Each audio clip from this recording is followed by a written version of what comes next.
Hello students, good evening सभी प्यारे बच्चों को। तो स्वागत है आप सभी का अशोका जेएनबी क्लासेस में। तो मैं जयति शर्मा आज आपके लिए लेकर आई हूँ ग्रामर का कुछ ऐसा पोर्शन जो आपके मतलब नवोदय वाले एग्जाम में पूछे जाते हैं। जैसा कि अभी हम लोग अनुच्छेद वाला पोर्शन तो कवर कर ही रहे थे, उसके अलावा आपका वोकैब वाला पोर्शन भी लगभग हो ही चुका है। और अब जो बचा है ग्रामेटिकल पोर्शन, जहाँ से जैसे आपका जो पार्ट्स ऑफ स्पीच है, तो ये वाले क्वेश्चन आपके हर मैंने पिछले 3-4 साल के क्वेश्चन मतलब पेपर एनालिसिस किए हैं, तो वहाँ से आपको एक दो क्वेश्चन जरूर मिलेगा। भले ही किसी पर्टिकुलर पार्ट ऑफ स्पीच से नहीं, लेकिन एक ना एक पार्ट ऑफ स्पीच आपको मिल जाएगा। आपके पिछले ही एग्जाम में पार्ट ऑफ स्पीच का क्वेश्चन पेपर में दिया गया है।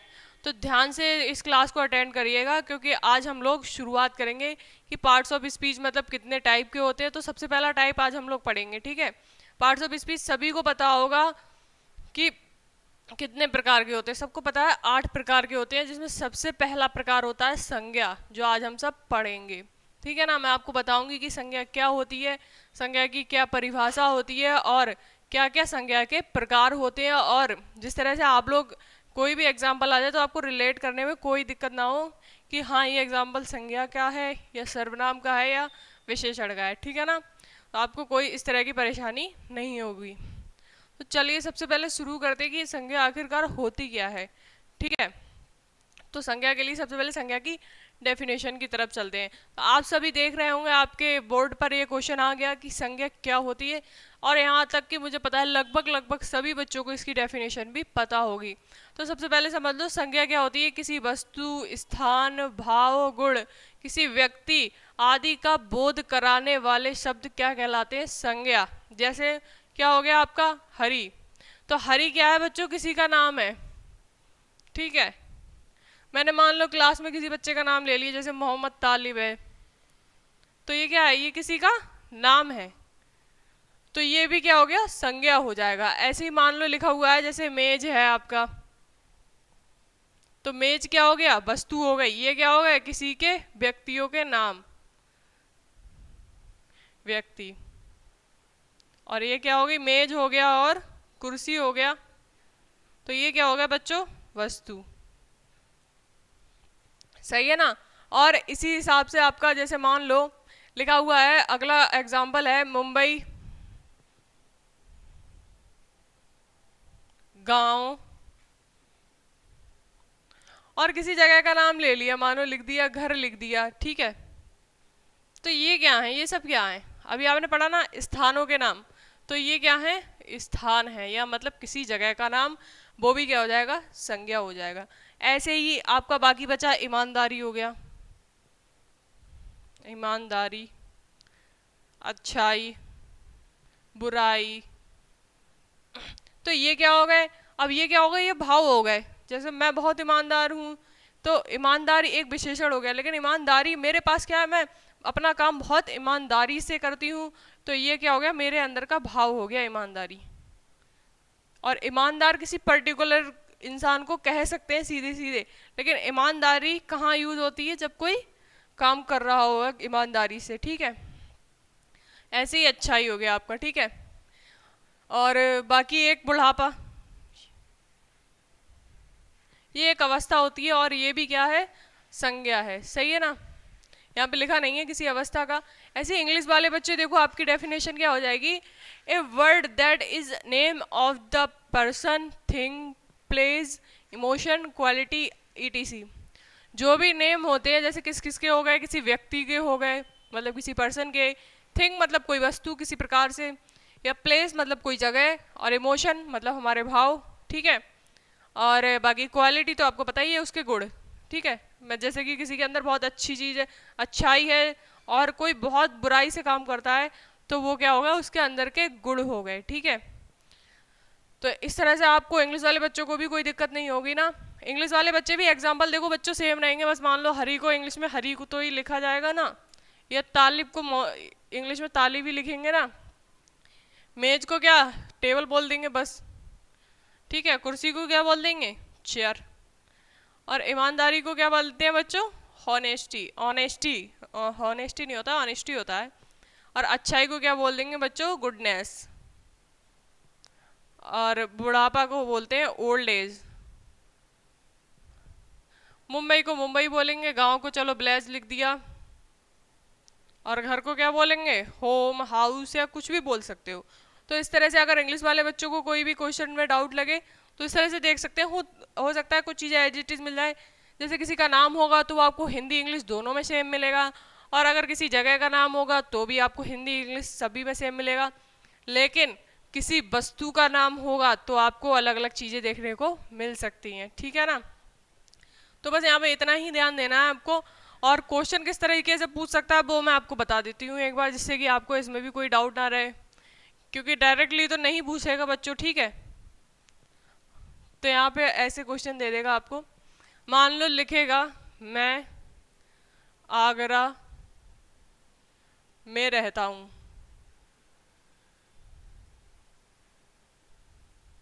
मैं आगरा में रहता हूँ, ठीक है ना। एक ये मान लो क्वेश्चन, और इंग्लिश वाले बच्चे लिख लो आई लिव इन आगरा। अब यहाँ पे आपसे पूछेगा कि बताइए प्रयुक्त वाक्य में संज्ञा शब्द कौन सा है, या इसमें नाउन ढूंढो कौन सी है। तो नाउन सभी बच्चों को पता लग रही है ना। वस्तु का नाम क्या है, वो वस्तु का कह रही हूँ, जगह का नाम क्या है, आगरा। तो आगरा क्या हो जाएगी बच्चों, संज्ञा, ठीक है ना। ऐसे ही एक एग्जाम्पल और देखो, ये पूछ सकता है आपसे कि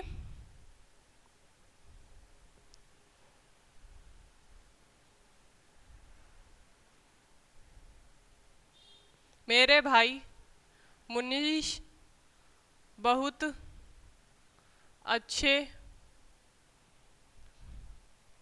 यहाँ से मिटालना पड़ेगा, मेरे भाई मुनीश बहुत अच्छे कलाकार हैं। इंग्लिश वाले बच्चों के लिए क्या हो जाएगी well line, my brother Munish, name एटिजिट होता है, इज वेरी गुड आर्टिस्ट। अब यहाँ पे पूछेगा तो यहाँ बताओ एक बन रहा है दो बन रहे हैं, देखो दो संज्ञा शब्द बन रहे हैं, एक तो मेरे भाई मुनीश, ठीक है ना, कलाकार है, ये भी बन रहा है, यहाँ इंग्लिश में आर्टिस्ट और नेम इनका, और ब्रदर भी क्या होगा, संज्ञा होगी, ठीक है। अभी मैं आपको टाइप से बताऊंगी ये किस प्रकार की संज्ञा होगी, यहाँ से आपको चीज़ों को रिलेट करने में आसानी होगी। हाँ हो सकता है आपसे ये ना पूछे कि ये किस प्रकार की संज्ञा है, लेकिन आपसे कंफ्यूज करने के लिए आपको ऐसा क्वेश्चन देगा कि आपको शायद पता ना लगे। आज भी मैंने क्लास में एक दो बच्चों से क्वेश्चन पूछे थे, मतलब ऑफलाइन क्लास में, तो बच्चे कहीं ना कहीं मतलब कंफ्यूज हो रहे थे कि अरे विशेषण तो नहीं है। तो कभी कभार विशेषण में और संज्ञा में बहुत चीज़ें ऐसी होती हैं जो आपको तभी पता लगेंगी जब आप संज्ञा के सभी टाइप को पढ़ चुके होंगे, ठीक है ना। तो यहाँ से सभी बच्चों को अच्छे से संज्ञा समझ में आ गई होगी। अब चलते हैं संज्ञा के प्रकारों की तरफ। संज्ञा कितने प्रकार की होती है और क्या क्या उनकी डेफिनेशंस रहती हैं, तो वो सब आपको पता लग जाएंगी। नेक्स्ट, संज्ञा के प्रकार कितने हो गए बच्चों, 5। संज्ञा 5 प्रकार की होती है, 5 प्रकार की होती है, और पांचों के नाम आपके बोर्ड पे आ रहे होंगे। सबसे पहली जो संज्ञा क्या होती है बच्चों, व्यक्तिवाचक संज्ञा, जिसको इंग्लिश में क्या कहते हैं, प्रॉपर नाउन। दूसरी जो संज्ञा होती है आपकी जातिवाचक संज्ञा होती है, जिसको क्या बोलते हैं, कॉमन नाउन। तीसरी जो संज्ञा होती है वो भाववाचक संज्ञा होती है, जिसे एब्स्ट्रैक्ट नाउन कहते हैं। चौथी प्रकार की जो संज्ञा होती है समूहवाचक संज्ञा होती है, जिसे कलेक्टिव नाउन कहते हैं। और पांचवी लास्ट टाइप जो होता है वो होता है पदार्थवाचक या द्रव्यवाचक संज्ञा, जिसको मटेरियल नाउन कहते हैं, ठीक है ना। तो यहाँ से कितने प्रकार की हो गई, 5 प्रकार की, ठीक है। तो 5 प्रकार मैंने आपको सभी बता दिए, तो इसको पढ़ लो अच्छे से। अब इनकी डेफिनेशंस के बारे में, इनके बारे में अलग अलग तरीके से जानते हैं कि क्या इनकी डेफिनेशन होती है, अगर इनके प्रकार आ जाएं तो किस तरह से हमें क्वेश्चन को डील करना है, ठीक है। तो सबसे पहली डेफिनेशन आपके बोर्ड पे आ गई होगी, देखिए। तो सबसे पहले डेफिनेशन है व्यक्तिवाचक संज्ञा, और इंग्लिश वाले बच्चे देखेंगे प्रॉपर नाउन। तो इसका मतलब क्या होता है, व्यक्ति से मतलब ही समझ गए होगे आप, जिन शब्दों से किसी एक वस्तु, किसी एक व्यक्ति, वस्तु या स्थान का बोध हो, क्या कहलाती है, व्यक्तिवाचक संज्ञा कहलाते हैं, ठीक है। ऐसे इंग्लिश वाले बच्चों के लिए डेफिनेशंस क्या हो जाएगी, a noun words which a person, a आ गया ना, ए पर्सन, प्लेस और thing is understood are called proper noun. ठीक है, तो आपको समझ में आ गया ना, जहाँ से किसी एक वस्तु या एक थिंग, एक व्यक्ति, मतलब एक पर्सन, एक प्लेस, एक जगह, इनका बोध हो तो क्या होगा, व्यक्तिवाचक संज्ञा। आप देखो जैसे एग्जाम्पल भी दिए, जैसे दिनों के नाम आ जाए आपके, डेज नेम, तो डेज नेम क्या हो जाएंगे। अब डेज नेम तो सभी को पता है ना, जैसे हिंदी में हो गया रविवार, संडे, ठीक है, सोमवार।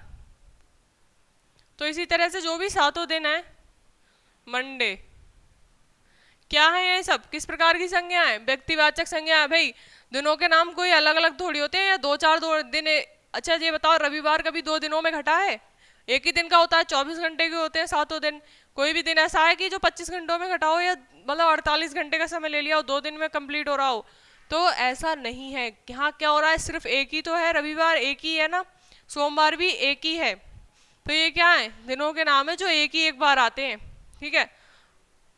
ऐसा नहीं है कि आज रविवार 2 दिन का हो गया, कल सोमवार 4 दिन का हो जाएगा, तो ऐसा नहीं होता है, ठीक है ना। तो ऐसे ही अगले कुछ एग्जाम्पल्स भी आपको जल्दी से बता देती हूँ मैं, जैसे दिशाओं के नाम।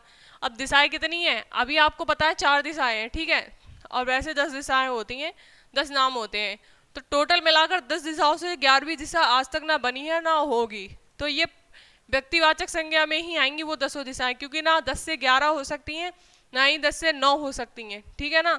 तो क्या होंगी, वो सब व्यक्तिवाचक संज्ञा होंगी। जैसे होता है ना पूरब, पश्चिम, ईस्ट, वेस्ट, नॉर्थ, साउथ, ये सब आपको अभी 4 पता है, तो मैं आपको 4 बता देती हूँ, ठीक है। तो अगर पूछ लिया जाए कि मेरा घर दक्षिण में है, माई हाउस इन मतलब साउथ, तो क्या बोलेंगे, साउथ क्या है भाई, संज्ञा है, ठीक है ना, दक्षिण क्या है, संज्ञा है, क्योंकि क्या है, ये दिशाएं हैं। तो अब नेक्स्ट, पर्वतों के नाम, हिमालय, हिमालय क्या 2-4 है, नहीं है ना, हिमालय ओनली वन, ओनली है, ठीक है। तो हिमालय भी क्या हो जाएगा, ये व्यक्तिवाचक संज्ञा हो जाएगा, एक पर्वत का नाम है ये, ठीक है। अरावली, बहुत से ऐसे पर्वत हैं जो एक ही हैं, ऐसा नहीं है कहीं 2-4 जगह बस गए हों, ठीक है। तो ये सब क्या है, प्रॉपर नाउन है, ठीक है, व्यक्तिवाचक संज्ञा है। ऐसी देशों के नाम, भारत क्या 2 जगह है, बताओ बच्चों, क्या भारत देश का नाम आपने और कहीं सुना है, नहीं ना, तो ये भी क्या है, व्यक्तिवाचक संज्ञा है। इंडिया कहीं और तो नहीं सुना होगा ना, ऑस्ट्रेलिया अगर एक ही देश है तो ऑस्ट्रेलिया एक ही देश तो है ना, 2-4 ऑस्ट्रेलिया तो नहीं बस गए हैं मतलब वर्ल्ड में, तो ऐसा नहीं होता है, ठीक है, वो अपने आप में ओनली मतलब बनी होगा एक। ऐसे ही महीनों के नाम, भाई बताओ 12 है महीनों के नाम, किसी ने 13 सुने हैं या 15 सुने हैं, नहीं है ना, तो ये सारे क्या है, प्रॉपर नाउन है। ऐसी नदियों के नाम, गंगा नदी सुनिए कहीं 2-4 हैं कि भाई, हाँ देखो गंगा एक ही है, अब हो सकता है अलग अलग जगह से बह रही हैं, ऐसा नहीं है कि गंगा हमारे घर में भी है, ऐसा नहीं है ना, तो ठीक है। तो ये हो गया आपका नदियों के नाम। त्योहारों के नाम, दीपावली क्या 2 बार मनाई जाती है साल में, नहीं मनाई जाती है ना, तो दीपावली एक ही त्यौहार है, और क्या होगा, एक ही किसी त्यौहार का नाम है, तो क्या हो गया, प्रॉपर नाउन है, मतलब व्यक्तिवाचक संज्ञा। तो मेरे हिसाब से आपको अच्छे से समझ में आ गई होगी कि व्यक्तिवाचक क्या होती है, प्रॉपर नाउन क्या होती है, क्या उसके टाइप, मतलब क्या उसके एग्जाम्पल्स हैं, इस हिसाब से आपको अच्छे से समझ में आ गए होंगे। तो चलो बच्चों, नेक्स्ट डेफिनेशन आपको मैं बता देती हूँ। अब नेक्स्ट प्रकार क्या आएगा, आप सभी लोगों ने प्रकार देख लिए हैं ना, तो नेक्स्ट प्रकार आएगा जातिवाचक संज्ञा। जैसा कि नाम से ही हो रहा है, जाति मतलब कॉमन नाउन, और जाति को इंग्लिश में वैसे तो कास्ट बोलते हैं, लेकिन यहाँ नाउन का टाइप है, तो नाउन के हिसाब से इसको बोलते हैं कॉमन नाउन, ठीक है। तो जातिवाचक संज्ञा की डेफिनेशन क्या होती है, जातिवाचक संज्ञा वो होती है जिन शब्दों से किसी एक जाति के सभी प्राणियों, सभी पर्सन, सभी वस्तुओं, सभी स्थानों आदि का बोध हो जाए, वो क्या होगी, जातिवाचक संज्ञा होगी। जैसे मैंने बोल दिया मेरी क्लास में 9 टीचर हैं, अब हैं तो 9 टीचर, ठीक है, या मैंने बोल दिया सारे शिक्षक बहुत अच्छे होते हैं, तो अब शिक्षक क्या, ऐसा नहीं है यही है एक शिक्षक, मैंने किसके लिए बोल दिया, सारे शिक्षक, मतलब यहाँ जितने भी सारे शिक्षक हैं, इस चाहे पूरी दुनिया में हो, चाहे भारत में हो, कहीं भी हो, उन सारे शिक्षकों के लिए मैंने बोल दिया कि सारे शिक्षक बहुत अच्छे हैं। अब मैंने कह दिया यहाँ बहुत सारे घर बने हुए हैं, तो मैंने किसी एक पर्टिकुलर घर के लिए तो नहीं बोला ना, मैंने क्या बोला, यहाँ बहुत सारे घर बने हुए हैं, तो घर क्या है, अब सारे घर आ गए उसमें, तो क्या हो गया, घर भी एक क्या हो गया, जातिवाचक संज्ञा हो गई। ठीक है, मतलब एक का नाम लिया लेकिन काउंटिंग क्या हो रही है, सभी की हो रही है। मैंने बोल दिया मेरे घर में पंखे चल रहे हैं, तो मैंने किसी पर्टिकुलर एक पंखे के लिए नहीं बोला कि मेरे कमरे में पंखा चल रहा है, तो पंखा क्या हो गया, जातिवाचक संज्ञा हो गई। मैंने बोल दिया पंखे चल रहे हैं, तो पंखे मतलब सभी पंखे हो गए अब। तो और ऐसे ही मैंने बोला गांव में लड़के खेल रहे हैं, तो गांव क्या है, अब गांव एक गांव नहीं है, मतलब गांव कई बसे हुए होते हैं, आपको भी पता है। आपके आस पास में, अगर आप शहर में भी रहते हो तो आस पास में कई सारे गांव होते हैं। ठीक है, तो आप कहते हैं ना हमारी ज़मीन गाँवों में पड़ी है, तो अगर किसी की एक जगह नहीं है तो उसने सभी के बारे में बोल दिया, जो भी जहाँ भी उसकी हो। तो ये इस तरह से हो जाएगा। ऐसे ही अगर मैंने बोल दिया हाथी गन्ना खाता है, तो अब एक हाथी तो गन्ना खाता नहीं है ना, जितने सारे हाथी हैं वो सारे क्या करते हैं, गन्ना ही खाएंगे ना। शेर मांस खाता है, तो ऐसा नहीं है शेर एक ही है, जितने भी शेर हैं दुनिया में वो सारे ही मांस खाते होंगे। ठीक है, तो सभी के लिए मैंने यूज़ कर दिया। ये डॉक्टर क्या है, डॉक्टर सभी के यहाँ होते हैं। ठीक है, मैंने बोल दिया डॉक्टरों का क्या काम है, डॉक्टर सभी को दवाई देते हैं, तो डॉक्टर क्या होगा, अब हर जगह डॉक्टर होंगे तो क्या होंगे, डॉक्टर क्या हो, कैसी संज्ञा हो गई, जातिवाचक संज्ञा होगी, क्योंकि यहाँ मैंने सभी डॉक्टरों के लिए बोल दिया एक ही लाइन में। ठीक है, ऐसे इंग्लिश वाले बच्चे भी सेम एग्जाम्पल है। शिक्षक को आप कर रहे हो कहोगे इंग्लिश में तो क्या हो जाएगा, टीचर हो जाएगा, और घर के लिए कहोगे तो क्या हो जाएगा, होम हो जाएगा। विलेज के लिए, वो गांव के लिए कहोगे तो विलेज हो जाएगा, लड़के के लिए कहोगे तो बॉय हो जाएगा। और हाथी इसमें एज इट इज आ गया, हाथी एज इट इज नहीं होगा, हाथी को एलिफेंट बोलते हैं और घोड़े को क्या बोलते हैं, हॉर्स। ठीक है, अच्छा, सो इंग्लिश वाले बच्चे डेफिनेशन एक बार देख लो, आपको समझ में तो आएगी होगी आई होप।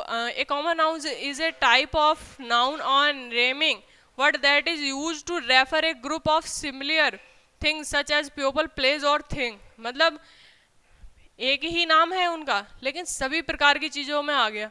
जैसे हमारे यहाँ बंदर जो है अलग पाए जाते हैं, और बाहर कहीं घूमने जाओगे बंदर तो क्या होगा, मतलब अलग तरीके भी हो सकते हैं, किसी की पूंछ लंबी है, किसी के कान लंबे हैं, तो हैं तो ना वो बंदर ही।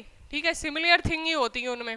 तो क्या हो गया, अब हम यहाँ के, अब जैसे हम कहें बंदर केला खाता है, तो बंदर केला सभी खाते हैं ना, तो हमने बंदर के बारे में बोला, हमारे कहने का मतलब भले ही एक बंदर के लिए हो, लेकिन क्या है, हमने पूरी बंदर जाति के लिए एक ही बारे में बोल दिया, जितने भी मंकी हैं यहाँ पर, तो उन सबके बारे में बोल दिया। ठीक है, तो इस तरह से कहीं भी कोई, जैसे गाय है, ठीक है, तो इनका अच्छा पर्टिकुलर जैसे गाय का नाम हो गया, मैंने बोल दिया कामधेनु गाय दूध देती है।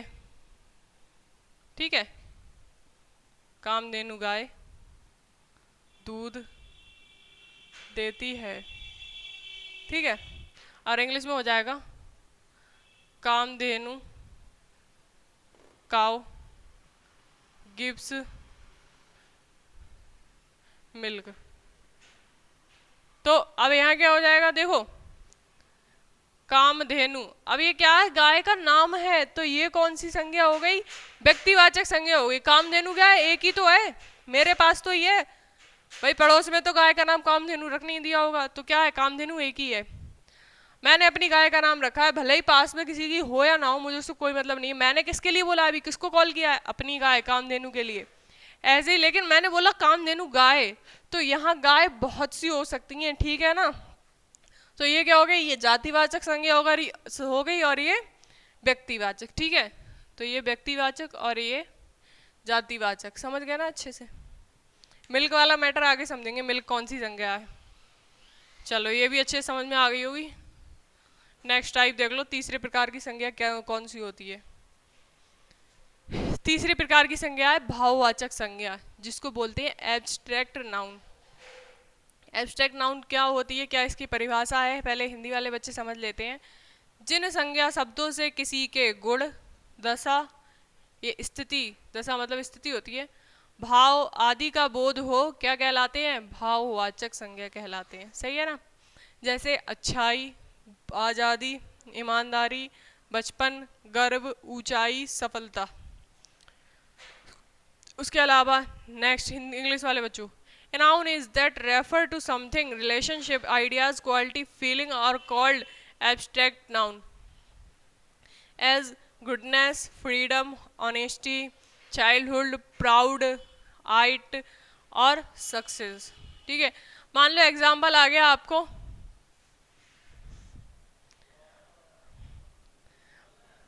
मैं बचपन में बहुत खेलता था या बहुत खेलती थी, चलो। आई वाज प्ले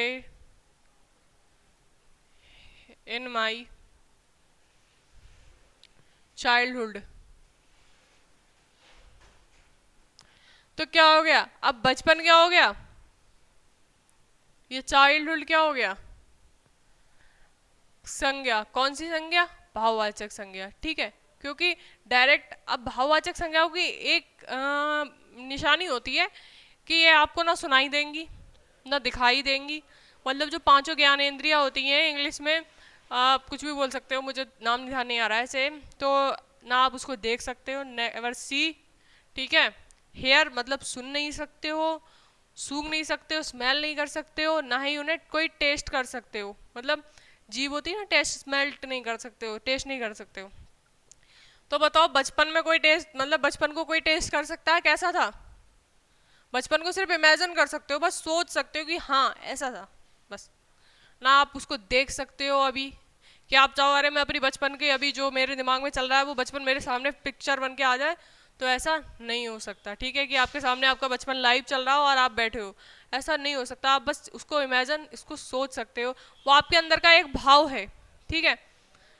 तो एक हो जाएगा भाववाचक संज्ञा हो जाएगी, ठीक है। तो यहाँ से बच्चों को अच्छे से समझ में आ गया होगा। बाकी एक एग्जाम्पल चलो और ले लेते हैं, अगर नहीं आया है समझ में। ऊंचाई,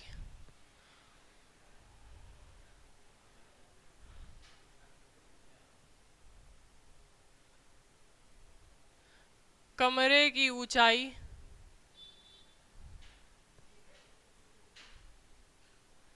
10 मीटर है। रूम्स हाइट इज 10 मीटर, ठीक है। तो ऊंचाई क्या होगी बच्चों, संज्ञा, और कमरा भी क्या हो गया, संज्ञा। लेकिन अगर आपसे यहाँ पूछ ले कि बताओ भाववाचक संज्ञा कौन सी है इसमें, तो क्या बताओगे, ऊंचाई। और कमरा क्या है, कमरा जातिवाचक संज्ञा हो गया, क्योंकि कमरा कोई एक नहीं है, कमरे तो बहुत सारे होते हैं। मैंने हाँ अगर ये कह दिया मेरा कमरा, तो बस मेरा ही कमरा है, ठीक है। ये मैंने अपने कमरे का नाम रख दिया तो वो व्यक्तिवाचक संज्ञा में आ जाएगा, क्योंकि वो शायद हो किसी के पास भी, लेकिन मेरे हिसाब से क्या है, मेरे कमरा है वो। चलो नेक्स्ट टाइप क्या होगा, चौथा, समूहवाचक संज्ञा, कलेक्टिव नाउन। जैसा कि नाम से ही फील हो रहा है, समूह या कलेक्शन करके रखना किसी चीज का। जैसे जिन शब्दों से प्राणियों, वस्तुओं, स्थानों आदि के समूहों का बोध हो, तो वो समूहवाचक संज्ञा कहलाती हैं। जैसे सेना, अब सेना में कोई एक सैनिक थोड़ी होगा, कितने होते हैं, लाखों होते हैं, ठीक है। तो सेना में लाखों सैनिक होगा तो वो समूह ही तो हो गया, तो सेना कैसी हो गई, समूहवाचक संज्ञा हो गई। इंग्लिश वाले बच्चे पहले डेफिनेशन से बोलो, that words are that use to denote a group of person, place और थिंग। मतलब ग्रुप का मतलब समझ गया ना, समूह, जो ग्रुप को दर्शाए, ग्रुप को शो करे, तो वो क्या होते हैं, कलेक्टिव नाउन होते हैं। जैसे आर्मी, मैंने आपको बताया ना आर्मी में क्या होते हैं, सोल्जर्स होते हैं। हिंदी में सैनिक बोलते हैं और इंग्लिश में सोल्जर्स। मैंने बोल दिया मेरी सेना में 500 सैनिक हैं, इंग्लिश में बोल दिया इन माई आर्मी 500 सोल्जर्स। तो क्या हो जाएगा, सोल्जर्स क्या हो गए, सैनिक क्या हो गए, जातिवाचक संज्ञा, ठीक है। क्योंकि सैनिक एक नहीं कई हैं, मैंने किसी एक सैनिक के लिए नहीं बोला। और आपका जो सेना हो गई वो क्या हो गई, कलेक्टिव नाउन, क्योंकि सेना कोई अकेली नहीं है, उसमें क्या है, ग्रुप बने हुए हैं सैनिकों के, तो वो क्या हो गई, कलेक्टिव नाउन। किस प्रकार की संज्ञा है, कलेक्टिव, मतलब समूहवाचक संज्ञा। ऐसे ही क्या हो गया, मेले में बहुत सारी भीड़ थी ना, ऐसे नहीं, मेले में भीड़ नहीं, मेरे यहाँ लोगों का मेला लगा हुआ है, कहते हैं ना, तो लोगों का मेला लगा हुआ है, मतलब मेला कोई एक, अब मेला तुम कहोगे अरे झूले वूले सब होना चाहिए, तो ऐसा नहीं है। मेला, अब मैंने किसी एक मेले को नहीं बोला, मैंने यहाँ पे जितने भी मेले लग रहे हैं उनको बोला। और मेले में क्या होता है, समूह ही तो होता है लोगों का। अब झूले आते हैं तो एक तो नहीं आता मेले में, 2-4 झूलों का समूह होता है, झूलों का, लोगों की भीड़ का, और वहाँ लगने वाले आसपास चाट पकौड़ी की दुकानों का समूह ही तो होता है, तभी तो मेला बनता है। अकेले ही मेला कहीं किसी एक दुकान से मेला बन जाए ऐसा तो नहीं होता है ना। तो कई चीज़ों के समूह से क्या बन रहा है, मेला बन रहा है। तो वो क्या है, समूहवाचक संज्ञा है, फेयर, ठीक है, जिसको इंग्लिश में बोलते हैं। ऐसे ही पुस्तकालय ले लो, पुस्तकालय मतलब लाइब्रेरी। पुस्तकालय किसी एक पुस्तक को रखने से तो बन नहीं जाएगा। आपके घर में भी अलमारियाँ हैं, 10-5 कॉपी किताबें उसमें भी रखी होती है, लेकिन वो पुस्तकालय है क्या, नहीं है ना। क्यों, कब बनेगा पुस्तकालय, तुमने एक पूरा कमरा ले लिया और उसमें अलग अलग तरह की बुक रख दी, तो वो क्या हो जाएगा, तुम उसको नाम दे सकते हो लाइब्रेरी, क्योंकि वहाँ क्या है, पुस्तकों का समूह है, बहुत सारी पुस्तकों का समूह है। तो वो क्या हो जाएगा, पुस्तकालय हो जाएगा, लाइब्रेरी हो जाएगी। ऐसे ही चिड़ियाघर, चिड़ियाघर में अलग अलग प्रकार के जीव जंतु पाए जाते हैं। जू, जैसे लॉयन भी होगा, शेर भी होगा, चीता भी होगा, टाइगर मतलब एलिफेंट भी होगा, हाथी भी होगा, तो सब तरह के होंगे, तब उनके समूह से क्या बनेगा, जू मतलब चिड़ियाघर बनेगा। तो इस प्रकार से जो चिड़ियाघर मतलब समूह हो गया ना एक, तो क्या होगा, कलेक्टिव नाउन हो जाएगा। सही है ना।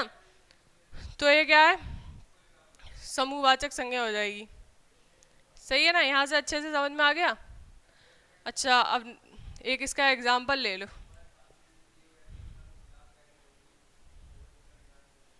मेरी कक्षा सबसे अच्छी है।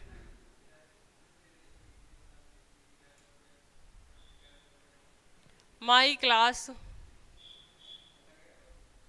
Is very well. तो इसका मतलब क्या हो गया, मेरी कक्षा मतलब कक्षा।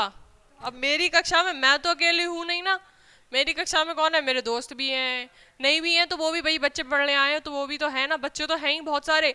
तो बच्चों ने क्या बना दिया है, समूह। तो क्या बन गया उससे, कक्षा, ठीक है।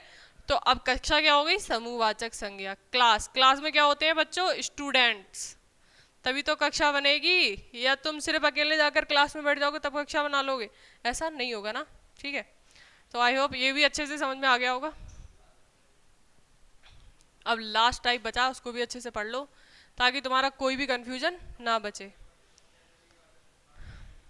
सबसे लास्ट टाइप बचा है हमारा पदार्थवाचक संज्ञा, और इसमें तो कुछ ज़्यादा बताना ही नहीं है आपको नाम से ही है, पदार्थवाचक या द्रव्यवाचक, इंग्लिश में बोलते हैं इसे material noun.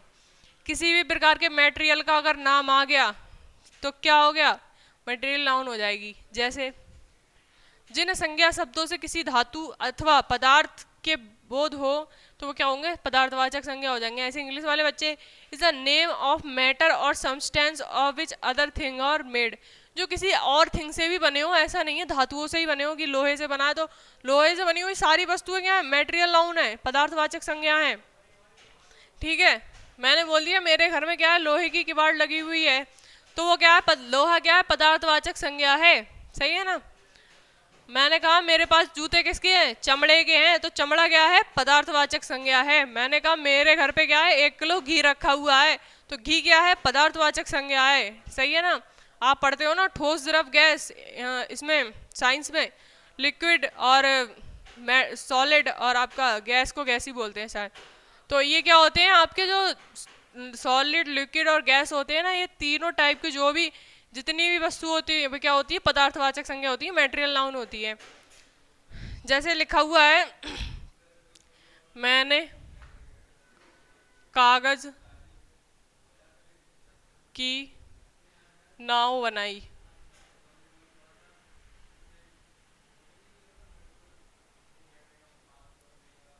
I have made, नाव के लिए बोलते हैं बच्चों, चलो नाव ही लिख लो, आई हैव नाव ऑफ पेपर, मुझे ध्यान नहीं आ रहा है बिल्कुल, कोई बात नहीं। नाव अब क्या हो गई, बोट, याद आ गया, boat, I have made boat of, किसकी, पेपर की, सही है। तो नाव किसकी बनाई, कागज की। नाव कैसी संज्ञा हो गई, एक नाव नहीं होती है कागज की, कई बना सकते हो ना, तो एक पूरी तरह से नाव की जाति के लिए बोल दिया, तो ये जातिवाचक संज्ञा हो गई।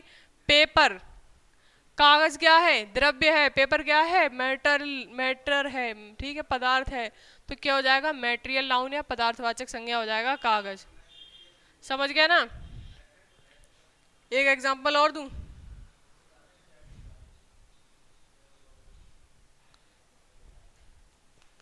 राम के पास सोने की घड़ी है। राम हैव ए गोल्डन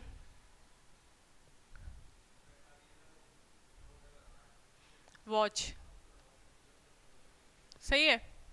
तो सोने की घड़ी है मतलब सोना क्या है, धातु ही तो है, तो क्या हो गया गोल्ड, मेटेरियल नाउन। ठीक है ना, यहाँ पूछे आपसे पदार्थवाचक संज्ञा क्या है तो सोना।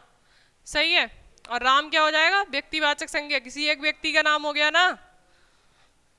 अब दुनिया में चाहे कितने भी राम हो, लेकिन मैंने तो मेरे सामने जो राम खड़ा है उसके लिए बोला है, तो क्या हो गया, व्यक्तिवाचक संज्ञा हो गई। सही है। तो आई होप आप सभी को ये वाले सारे टाइप अच्छे से समझ में आए होंगे। और संज्ञा से अगर कोई भी क्वेश्चन आएगा आपके एग्जाम में तो आप नहीं छोड़ोगे। ठीक है।